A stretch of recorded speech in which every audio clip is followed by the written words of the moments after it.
The Dreamer, Part 2.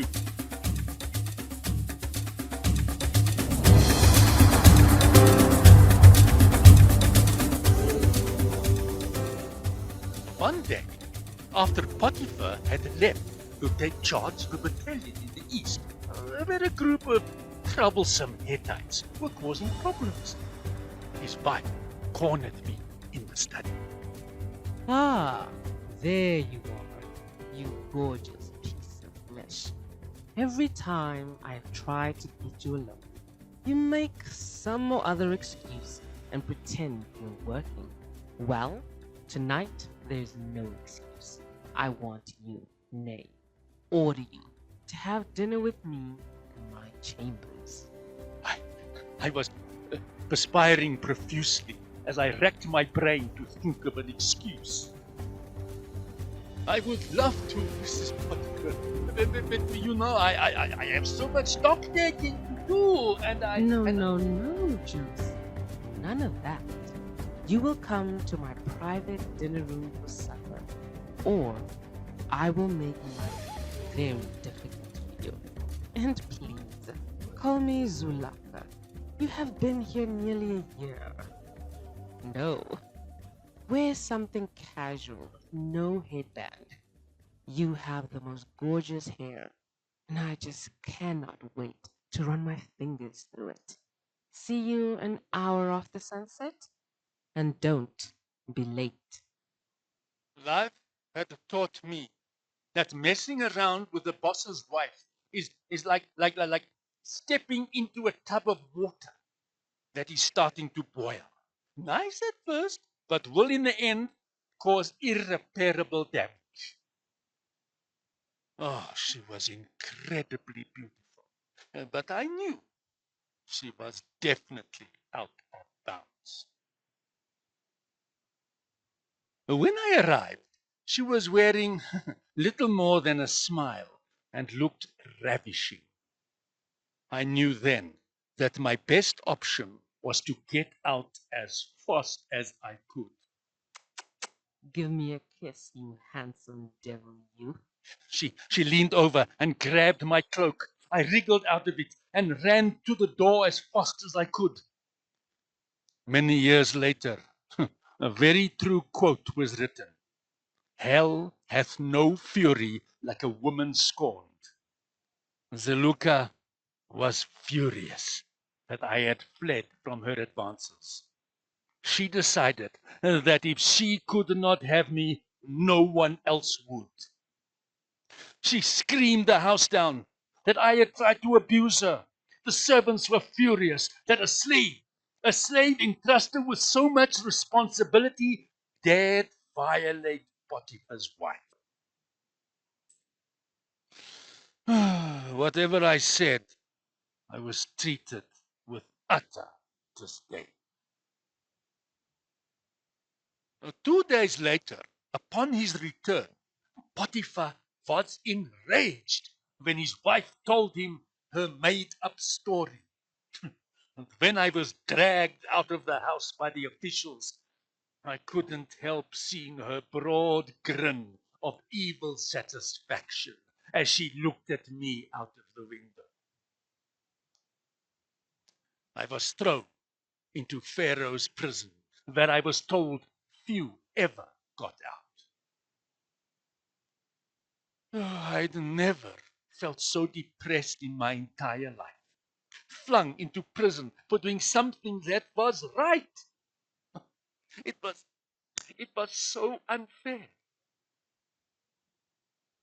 But Yahweh was still in control, and it was all part of his mighty plan.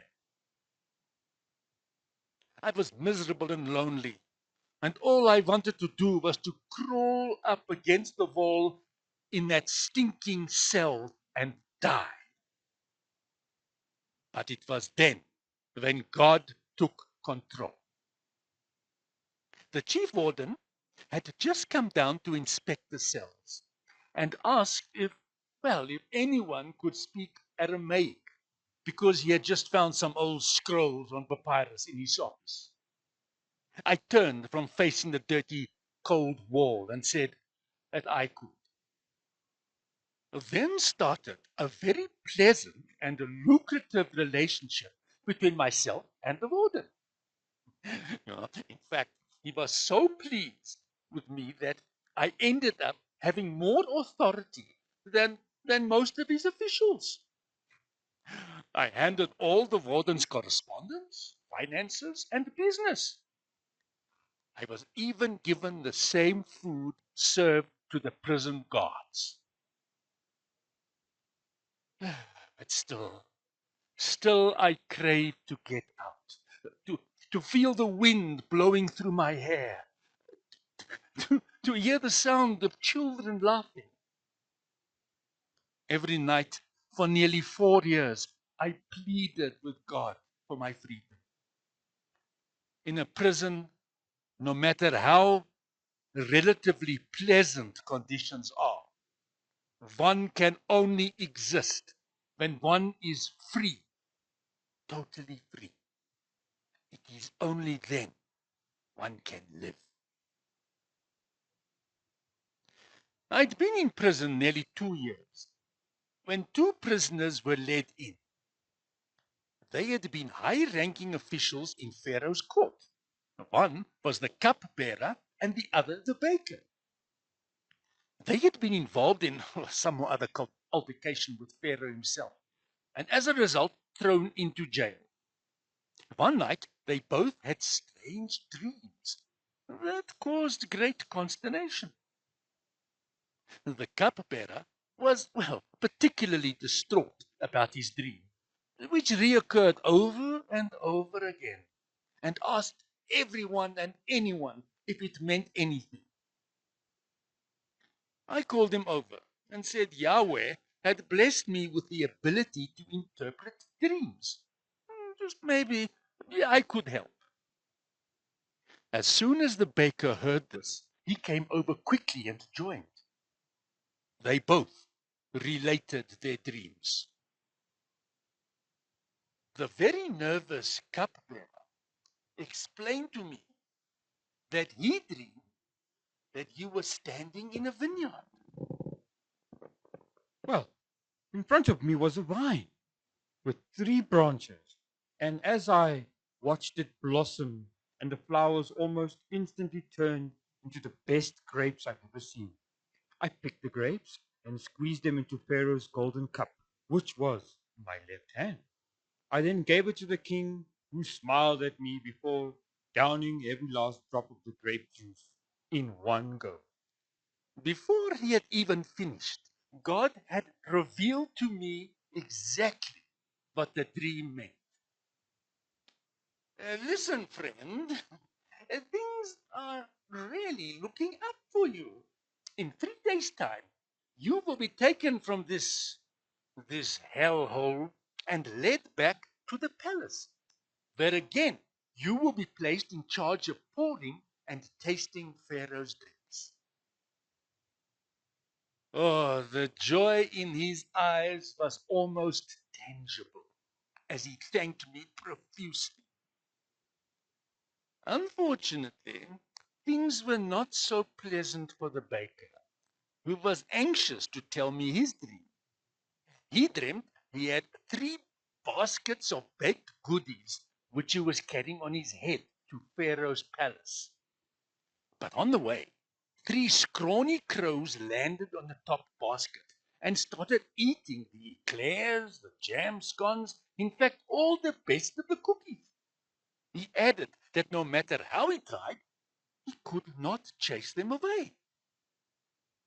Again, God revealed to me exactly what the dream meant. And, well, I did not quite know how to tell the baker. um, Look, old boy, tell me, is your will and testament in order? What do you mean? Is your will and testament in order? I looked at the baker and decided to jump in the deep end. Well, in 3 days, Pharaoh's guards will come and fetch you from the cells. Oh, jolly good show. Wait! I'm not finished yet. Please, don't get carried away. Oops, sorry, carry on. Now, where was I? Ah, yes. I was telling you that in 3 days' time, guards are going to collect you and take you to the city square, where they are going to, um, shall we say, remove your head violently from your body and place it high on a pole, where crows are going to pick all the flesh from your bones. For the next few days, the cupbearer was oozing exuberance, while the baker was depression personified. 3 days later, everything happened exactly as God had revealed to me. The cupbearer was reinstated, and the poor baker was violently ushered into the next birth. After what I had said to the cupbearer, I expected any day to be summoned by Pharaoh. Well, I had to wait 2 years before exactly one morning I was awakened by royal guards and told to come immediately to the palace. I'd been summoned by Pharaoh. As I walked into the king's residence, I realized that God's time and our time are not the same. At the palace, the servant that dressed the king pulled a face when he smelt me. Said that I must have a bath immediately. He then gave me a set of clean clothes to wear. I was finally led into the grand royal chamber.